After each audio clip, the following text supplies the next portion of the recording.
In the Netflix Korean drama series Sweet Home, a monster outbreak occurs instigating the beginning of the apocalypse. But it's not a virus or a chemical weapon created by the government. Instead, the monsters are a reflection of people's souls and their deepest, darkest desires, further corrupted and manifested into reality, dooming the world. So the protagonist that the viewers are met with at first is a young boy with no prospect in life who is about to end himself, but that's when the world shatters and cracks open, releasing hell on Earth. Quarantined and trapped in their building with the monsters, he's got to work with his neighbors in order to survive. The Insanity was a psychological indie horror game that reminded me of that Netflix series. This video was actually a request from one of my viewers who asked me to do a story analysis on this game.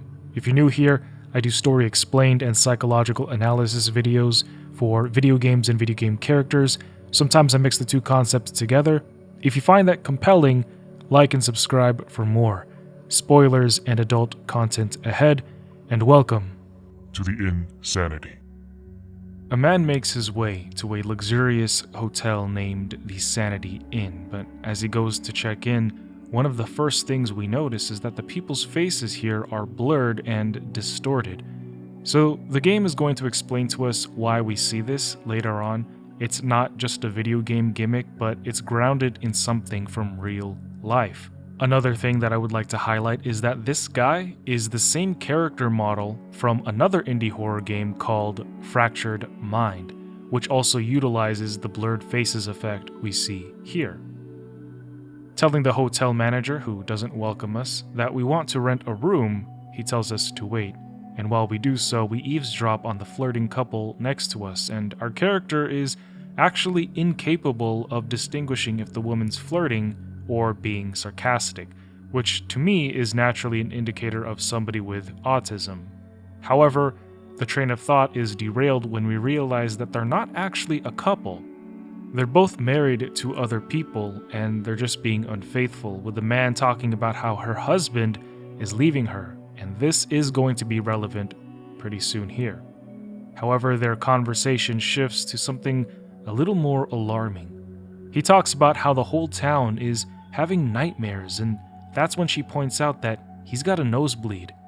But that's when the clerk tells us that he's ready. Booking a room for one night and bribing him not to take our name, we head to the elevator and up to our room. But that's when a goth girl jumps onto the elevator with us. However, this is strange because we can hear her voice and her words clearly, while with other people, we're unable to. They just sound like murmurs. Something's changed, or something is different with her. But she tries to extract information from us about cool places in the city. However, I love my wife, and just like in real life, if a girl talks to me, I am as off-putting as possible. And yet, she brings up the nightmares the couple were talking about too, stating that it's a possible gas leak. Proceeding to our room, we're met with a strange priest staring at the floor, who talks to us about trust. Unlocking the door to my room, we unpack and we get ready.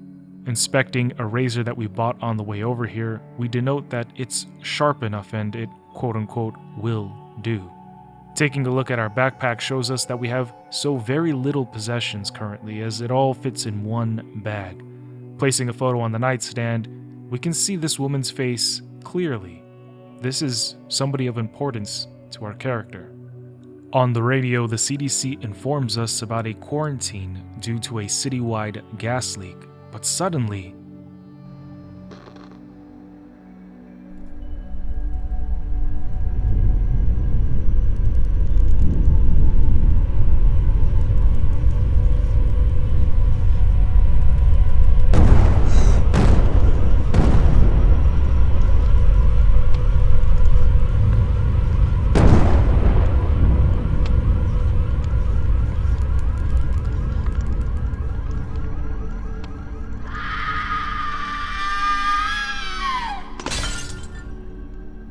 Now, naturally, the correct thing to do is leave our room to find out what's going on. However, what we do find is the mangled corpse of the man who was just downstairs earlier.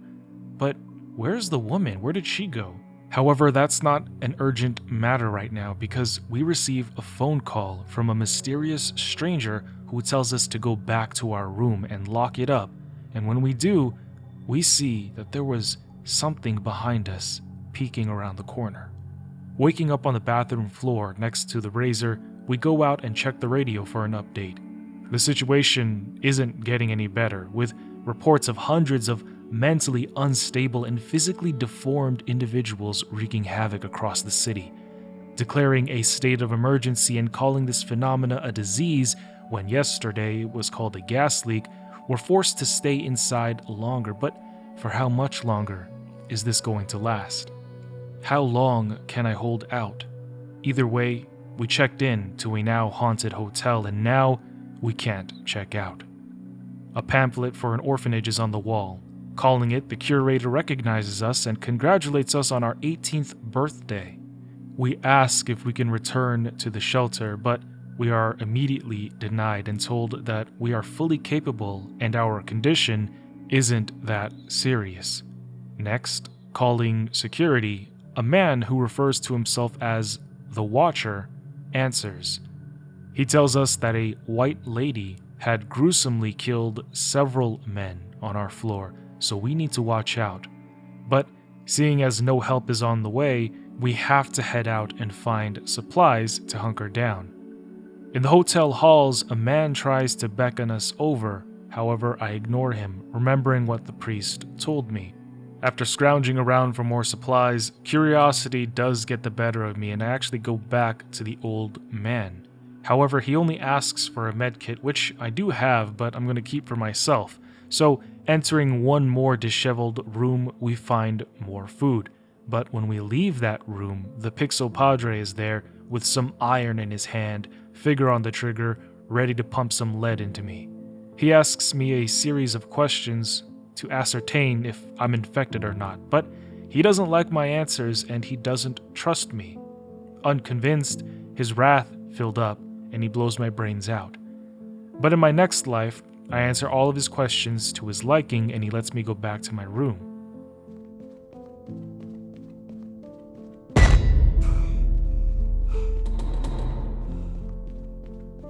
Back in the room, we put the food in the fridge and lay our head to rest. But then a harsh banging startles us awake. Someone's at the door. Peeping through the hole, it's the white lady asking us to open up because she needs help. Curious to see what would happen, I oblige. I open the door.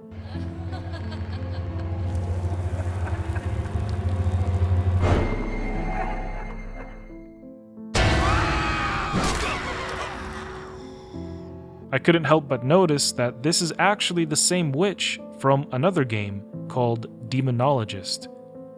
If you play enough indie horror games, you begin to recognize the same assets and rooms used over and over again. In an attempt to prevent the White Lady's wrath from filling, we have to answer her questions to her liking. One thing to point out here is that she says she's looking for somebody who won't leave her. I believe this is the same woman from the lobby downstairs, but she's transformed somehow. After she leaves, everything drifts into darkness, and when our eyes reopen, we find ourselves underwater.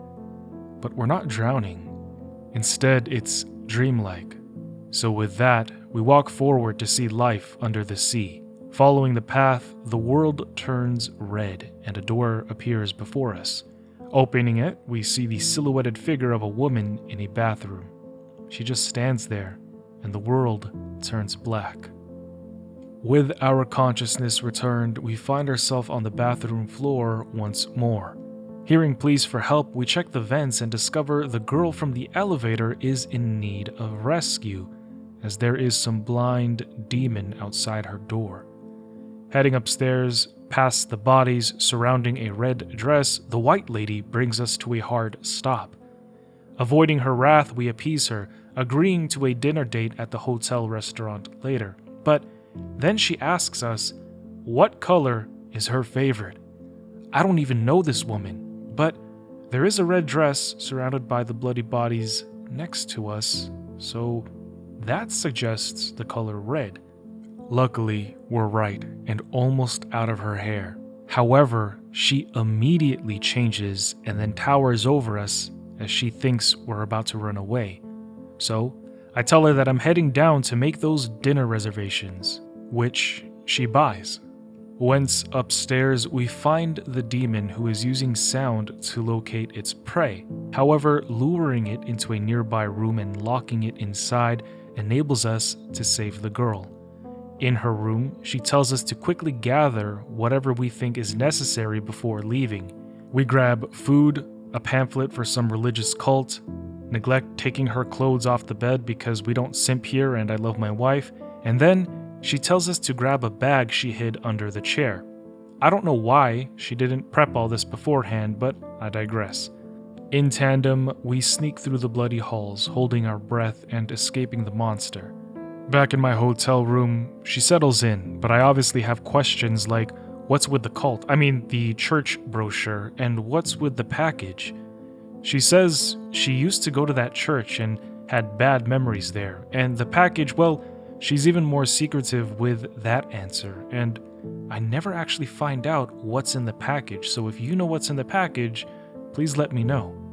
I tell her that she can sleep on the couch because I'm not about to share my bed with her. My wife is already going to send me to the afterlife just for saving this girl. But she tells us that her name is Robin before heading to bed. Looking out the window, we discover that we're submerged underwater again. We open the door, stepping into the ocean. We speak with the figure who's got the skin of the universe, and she tries to align herself with us as she positions her questions and sets them up in a sneakily manipulative way, where she pins others against us and tries to get us to see that everybody else is bad. This is a psychological technique often used when grooming somebody. She's trying to isolate us, and then she's going to attempt to gain our trust. When I ask the figure where we are, she tells me that this is the place I wanted to go before sending us off. And on the third day, we awaken on the bathroom floor with a little bit of blood splattered next to us. Finding Robin eating chips outside, she jokes about how she could have slept on the bed if I wasn't going to sleep there anyways. It's raining outside, and Robin and I begin to spin theories to explain what's going on. But when I tell her that it's like we're in somebody else's nightmare, she dismisses the idea. The phone would begin ringing. However, I decided to check the radio first and was met with a surprisingly interesting message. The radio host is on air talking about how he feels unseen, that his words turn to dreams when people eventually stop listening, and how the only time people recognize that he's actually a human being on the other side of that radio is when he makes a mistake, when he stammers and makes an error in reading his script. That's when people pay attention. The radio host then says that he's going to kill a man, ending with the question, "Will you notice me now?" Finally answering the phone, the watcher informs us that communication lines are down, so we need to fix the radio antenna on the roof in order to get comms back up. And so while I make my way up to the roof, Robin, wishing to be helpful, scavenges for food. Actually, I just remembered that Robin was part of a cult, so I decided to call them. Seemingly unaffected by the end of the world, they answer the phone calmly. They talk about how isolation is beneficial, to focus on self-knowledge, and that a giant whale has appeared to swallow sinners, but it's when they mention that one of their sisters has gone missing, do I make the connection that Robin is that missing sister.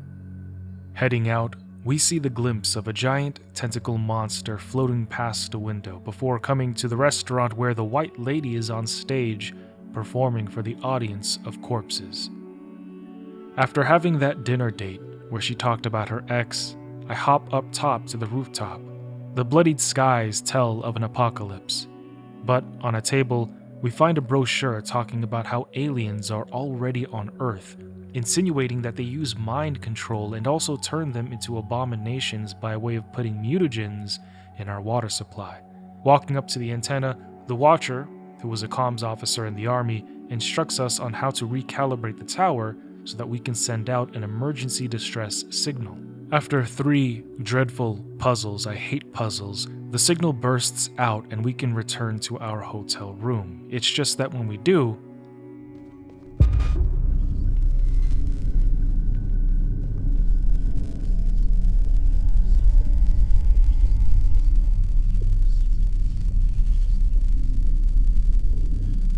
but the day is yet done, because we hear a gun click, and by the grace of God, turning around, it's the gun-wielding priest, who orders us to get inside the room.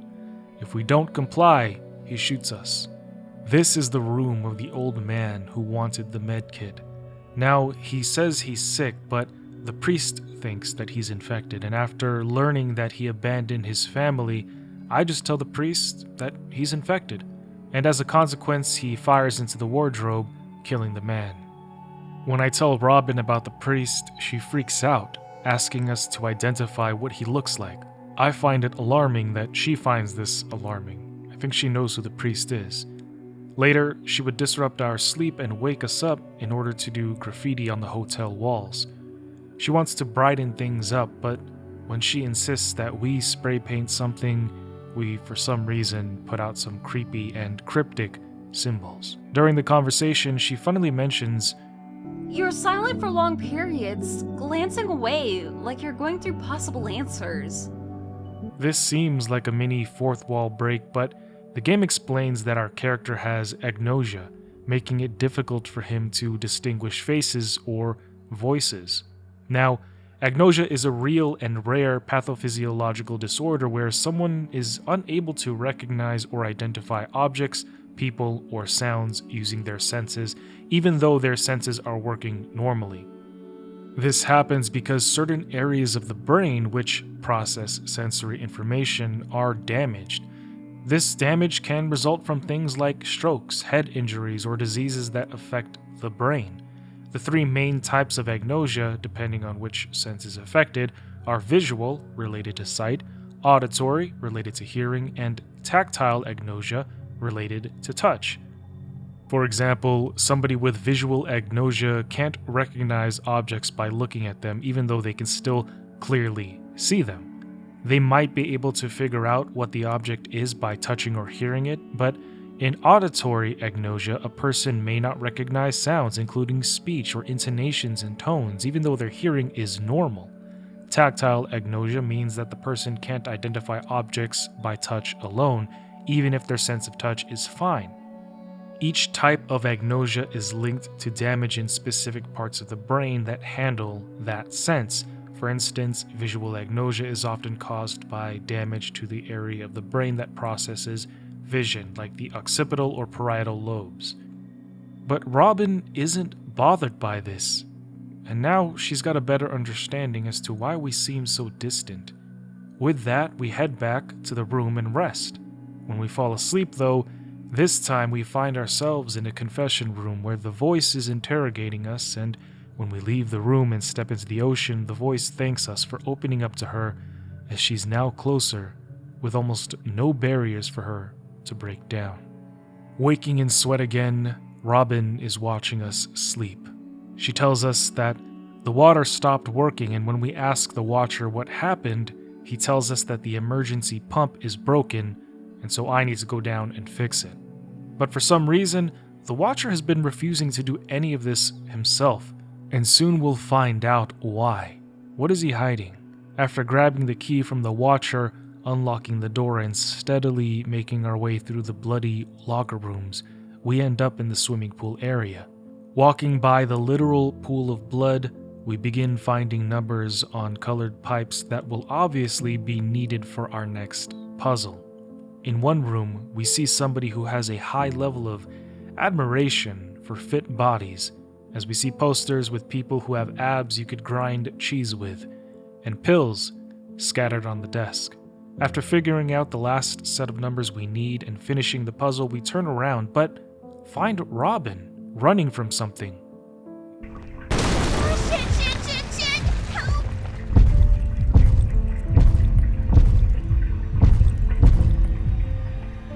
Help, please!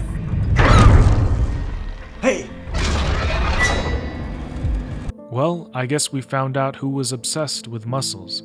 The giant skinless monster turns around and begins to chase us, but it makes a huge mistake by following us into a tightly cramped corridor with broken wires hanging about.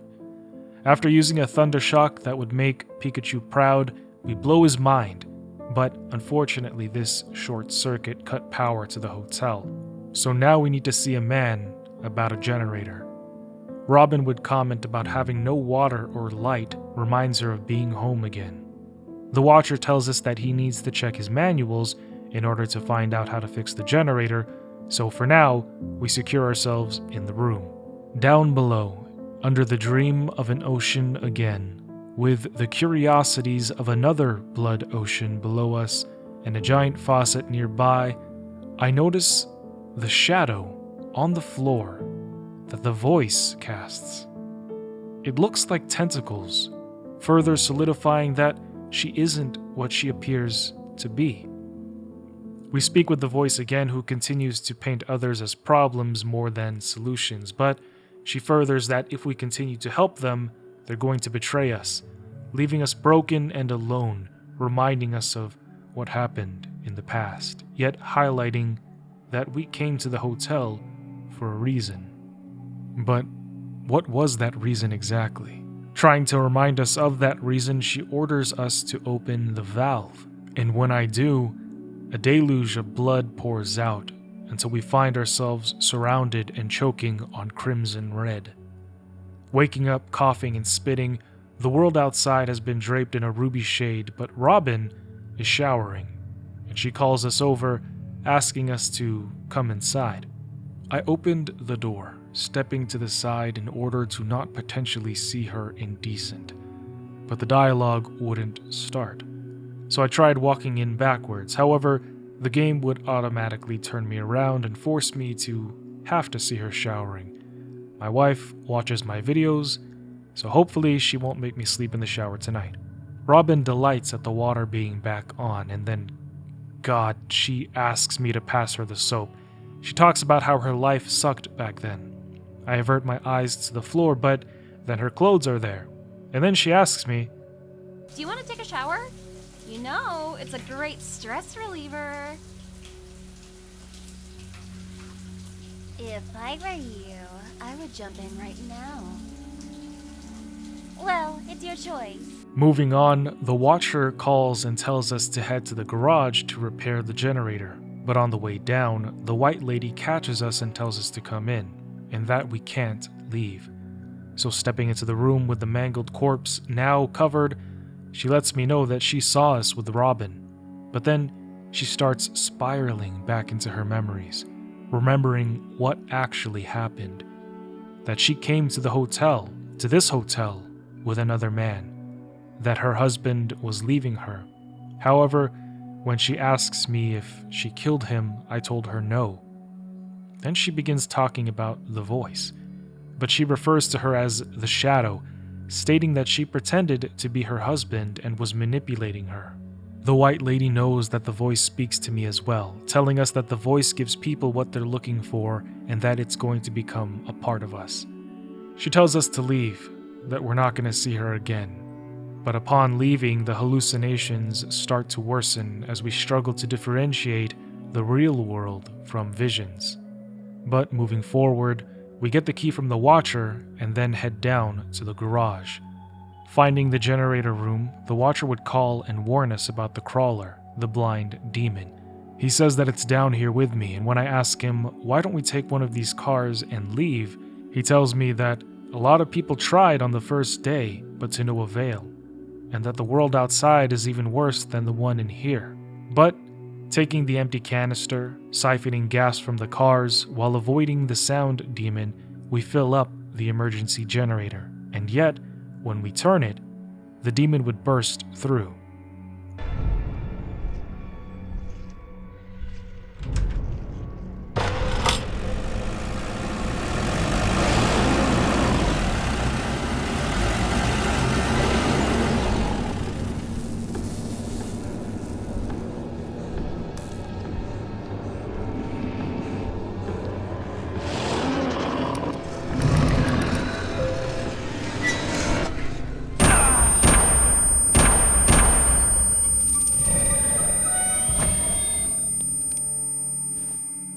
The priest has been following me. When I ask him how he knows where we are, he tells us that God told him. But then he would start inquiring about a girl. Gun to the gray matter, he demands that I describe the girl who was with me, and when he asks what her name is, I don't know why, I lied, and I protected her, telling him her name was Angela. Initially, I was just wanting to hand her over to the priest. Now, the priest says he's searching for Robin, but that she would be looking differently. He's from the cult that Robin was from. Robin escaped, changed her look, and this priest has been hunting her down to bring her back. However, for now he's convinced that we're telling the truth. But he mentions that he's been waiting for this, and I think he's referring to the end of the world because I get the feeling that he loves killing, but uses religion as an excuse to conduct this behavior. He mentions that one of us has fallen prey to the devil, but I tell him that it's the security guard. However, he's unsure.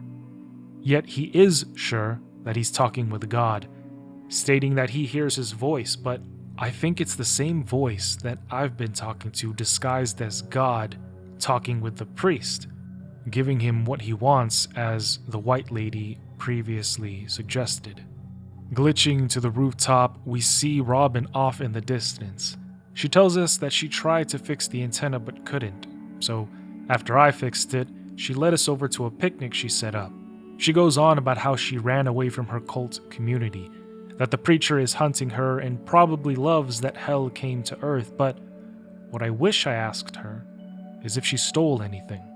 Because I remember she still has that package and we don't know what's inside of it. Robin would ask me why I came to this hotel. The truth is, I came here to end it with that razor in the bathroom, but I lied to her and told her that I just came here to think. With her bubbly personality, she thanks us for saving her life, but explains that she made this picnic to create one last good memory, because she believes we're not getting out of this alive. Asking if we can just sit here and take in this moment, she puts her head on my shoulder, and then she starts crying. So I start freaking out, looking around because I don't know what to do, and there's no water nearby, so I can't tell her to drink water. However, I noticed something here. You see, Robin is feeling me, like she's kind of digging me, but this would have probably never happened under normal circumstances. We met while she was running away, being hunted, demon on our doorstep, end of the world, and that's when it hit me. This is a perfect example of a psychological phenomenon known as misattribution of arousal. In 1974, Donald Dutton and Arthur Aaron studied how people might confuse feelings of fear or danger with attraction. In the experiment, they had women approach men on either a shaky suspension bridge or a safe and sturdy bridge. The men were then asked to tell a story about a picture and were given the woman's phone number after. However, what they found was that the results showed more men called the women after crossing the suspended and shaky bridge over the sturdy bridge, suggesting that in moments of heightened stress or dangerous and scary situations, people are more likely to develop attractions to one another and bond. And that could explain what's happening here with Robin, why she's been so flirty with me. But that's when the radio snaps to our attention, informing us that rescue services got the signal and will be coming here tomorrow.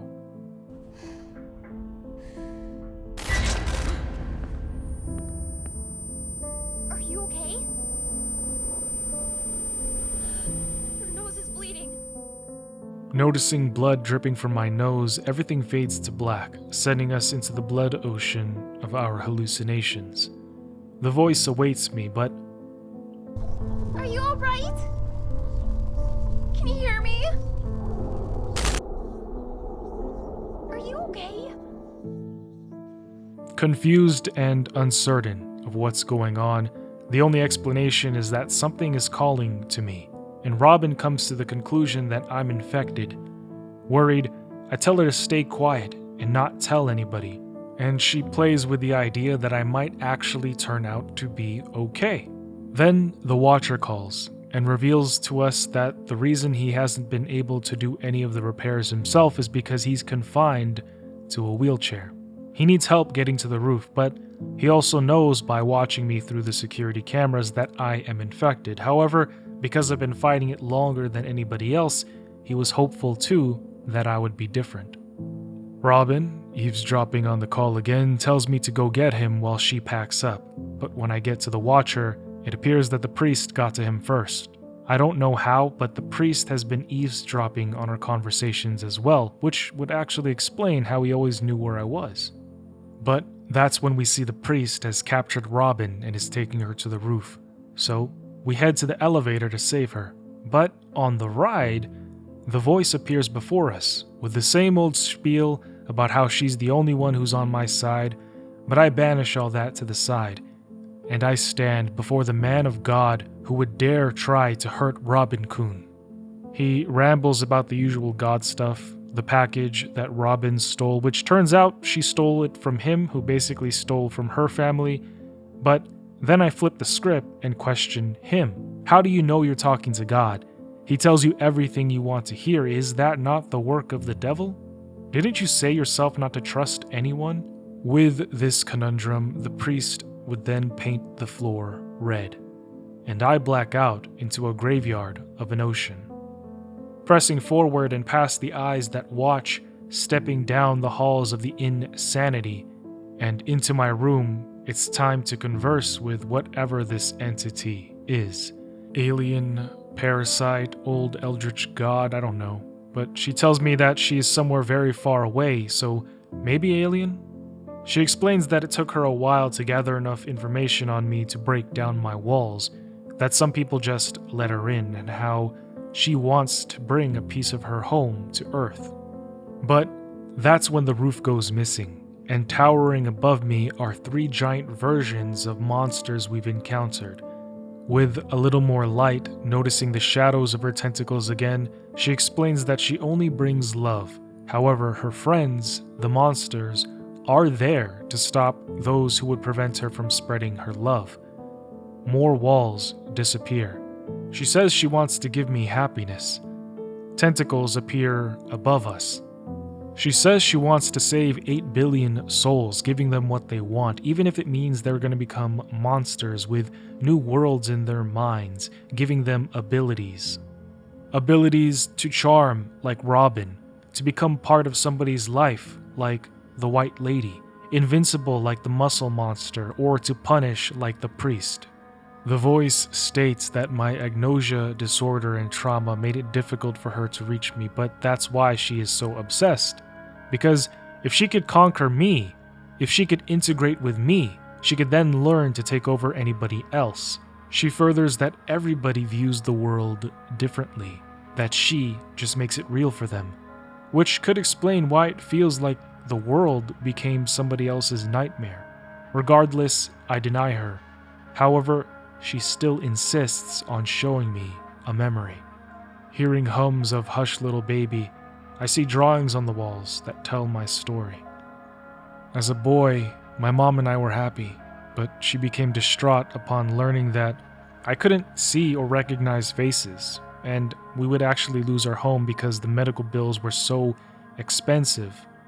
It's my fault that my mother would end up slitting her wrists in the bathtub, and that's how I would find her, dead, in a blood-filled tub, and she left me alone in this world. No wonder why I sleep in the bathroom, why my dreams are underwater, and why I came to this hotel to follow her into the dark. But that's when the voice suggests that since I was gonna die anyways, why not let her in to become a part of me? In the abyss, as nothing but bubbles and doors float around me, the voice tells me to accept her. Now, there are 2 endings that can stem from this point, and I will show you both. In this ending, I deny the voice and head towards the light. With each denial, she becomes more and more wounded as she begins to cry and beg for me to let her in. But I walk away and step into the light, following the voice that's calling out for me to live. Following this path, the light flashes before my eyes, inviting me to clearly see Robin's face against the backdrop of the red skies. With the rescue helicopter here, we're saved. But a report revealing that this game takes place in 1993 explains that they took me and Robin to a temporary hospital, but that we would escape to avoid the CDC running experiments on me.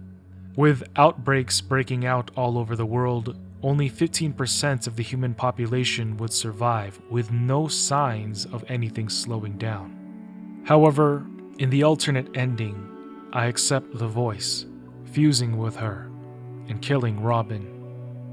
Rescue services would find no survivors at the Sanity Inn, with the world desperately turning to nuclear bombs, lighting the world up in flames as the remaining humans would start to have peculiar dreams.